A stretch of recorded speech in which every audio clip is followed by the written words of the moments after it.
Kings chapter 11.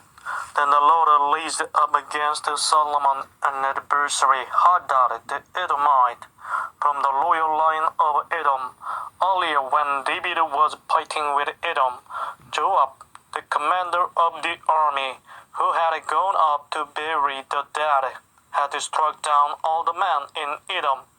Joab and all the Israelites stayed there for 6 months, until they had destroyed all the men in Edom.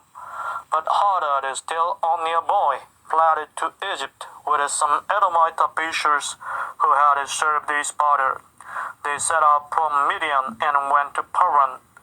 Then, taking men from Paran with them, they went to Egypt, to Pharaoh, king of Egypt, who gave Hadad a house and land, and provided him with food. Pharaoh was so pleased with Hadad that he gave him a sister of his one wife, Queen Tahpenes, in marriage. The sister of Tahpenes bore him a son named Genubas, who Tahpenes brought up in the royal palace. There Genubas lived with Pharaoh's one children. While he was in Egypt, Hadad heard that David rested with his fathers, and that Joab, the commander of the army, was also dead. Then Hadad said to Pharaoh, "Let me go, that I may return to my one country." "What have you lacked here, that you want to go back to your one country?"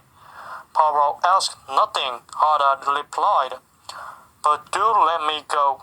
And God raised up against Solomon another adversary, Lison, son of Eliada, who had fled from his master Hadad-ezer, king of Judah. He gathered men around him and became the leader of a band of rebels. When David destroyed the forces of Judah, the rebels went to Damascus, where they settled and took control. Lison was Israel's adversary as long as Solomon lived, adding to the trouble caused by Hadad. So Lison ruled in Aram and was hostile toward Israel.